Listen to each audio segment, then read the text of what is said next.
A full year has passed since I put together this mini jungle, transforming into an ecosystem that quickly took on a life of its own. With predators and prey, this rainforest is a relentless world, where only the most adaptable creatures can survive. And in this video, I'll take you through the entire journey, from beginning to present. It all started on day 1, when I got this terrarium. I just needed a few materials and already had a layout in mind. So from there, the build started. I used expanding foam to create the walls and stick the branches, and cocoa fiber to cover them. After that, I worked on the drainage layer, and finally, a mix of soils for the top of the forest floor. And to recreate a real forest floor, I added leaves, and this was the result so far. Next came the plants. I chose multiple plants to start with. As time goes on, I will add more and more. After the plants, it started to look like a jungle, and just 7 days in, life was already appearing everywhere. Tiny creatures explored all over, arriving as hitchhikers, such as tiny gnatflies and some sort of microworm. These creatures may not have been intentional, but they were the first inhabitants to colonize this jungle. By the end of the first month, mold appeared. A creature was needed to play the role of decomposers in the ecosystem. For this, isopods are perfect, nature's cleanup crew. I added a mix of different species into the vivarium, where they started exploring. These prehistoric creatures feed on decaying matter, helping to recycle nutrients back into the soil. Alongside them, springtails were added, helping with the decomposing. These tiny ant-like animals are not ants, but detritivores that will also help clean the ecosystem. As the days pass, many baby isopods appeared. This signaled that the colonies were thriving. But with populations growing, if left unchecked, they will start to run out of things to eat and eat live plants. I needed to add a predator to control their numbers. By the second month, I introduced a new animal to the jungle, fruit flies, which will provide as a food source for future predators, and as new flowers appear, they act as pollinators in this ecosystem, helping fertilize them. Reaching the limit of primary animals in this ecosystem, I decided to add the first apex predator. This forest represents a little chunk of the Amazon jungle, and one of its most iconic species is the poison dart frog. Their name comes from Amazon indigenous people using their poison on the tips of deadly blow darts for hunting. These stunning animals are one of Earth's most poisonous creatures, some species capable of killing just by touch. And it was time to introduce these gems. These two baby blue dart frogs are perfect for life in the jungle vivarium, so I gently introduced them in. They will keep insect populations under control and grow up here in their new rainforest home. They got this beautiful blue color, the rarest color in nature, but their color and their amazing pattern is a warning sign.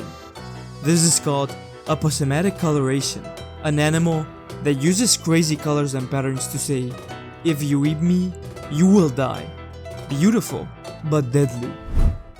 They hunt during the day by eyesight.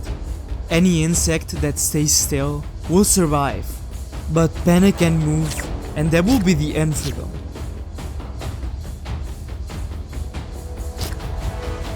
But here's the secret I've been keeping from all of you. Their deadly poison is produced from a specific diet in the wild. In captivity, they're harmless.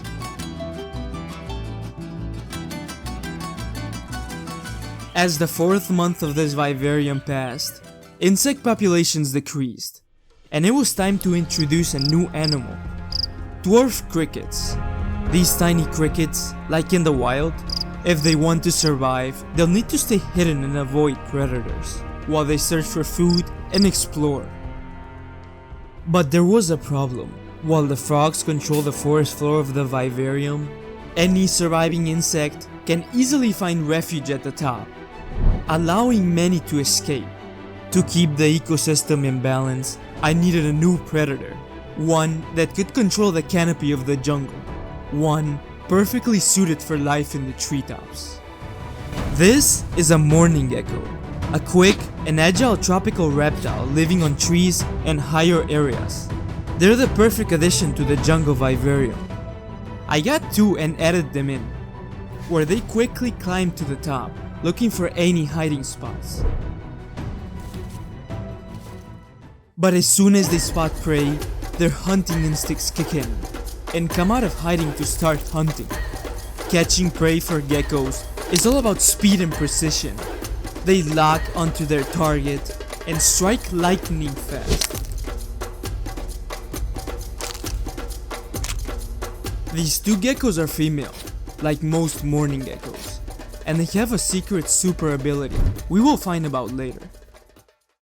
As time passes, the geckos feel more comfortable in the jungle vivarium and start to come out more to explore and sunbathe. Meanwhile, the frogs below coexist with the geckos peacefully. They fill in opposite territories and times. The frogs are active during the day and mostly stay at the bottom, while the geckos are mostly active during the night and like to stay at the top, ensuring no competition and creating a 24 active cycle. But what makes these geckos truly unique is their super ability to clone themselves. That's right, through a process called parthenogenesis, they can reproduce just from one. And just a month later, inside a bromeliad, I discovered freshly laid eggs, belonging to no one else but the cloning geckos. For this jungle to thrive, like all, it needs a very important component: water.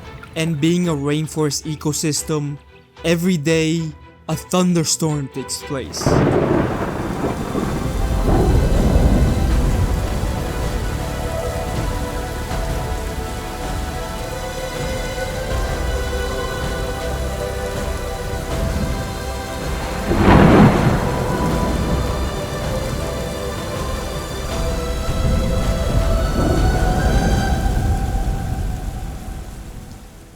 In the wild, rainforests experience daily rainstorms.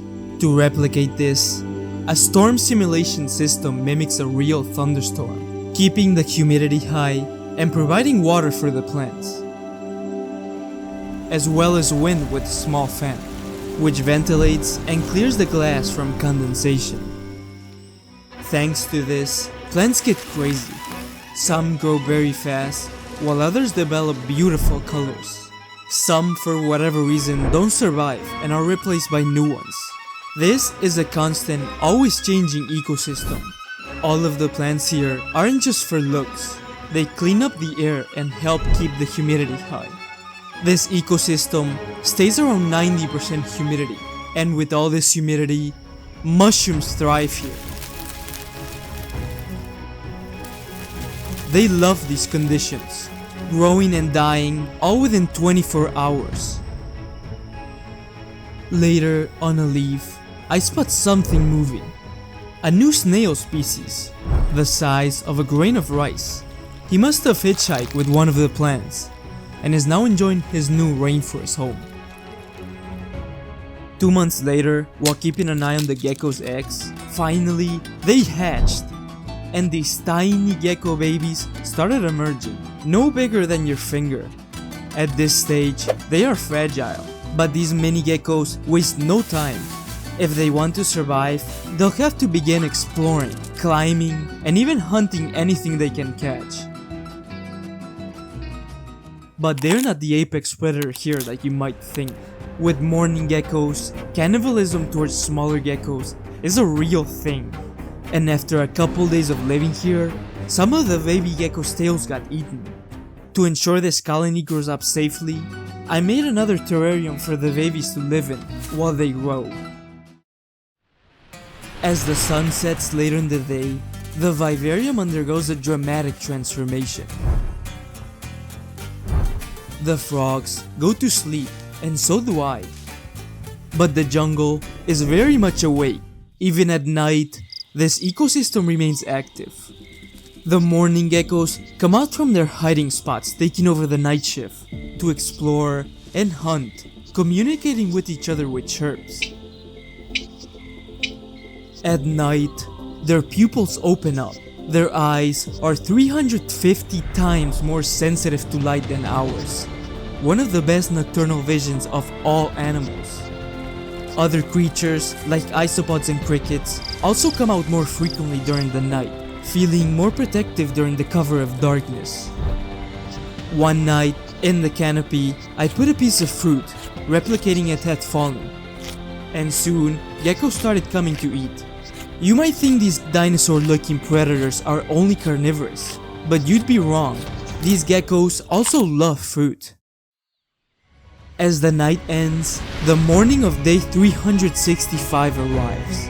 A full year has passed, and this jungle ecosystem looks completely different. The baby geckos have healed of any injury, and their tails have regrown.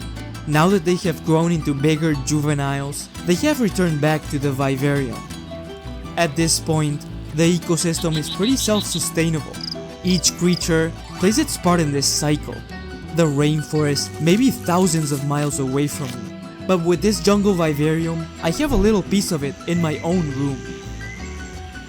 If you've enjoyed watching this rainforest evolve, consider subscribing and stay tuned for my next video, the swamp. Let me know if there's any ecosystem video you would like to see. Here's another video I think you'd like.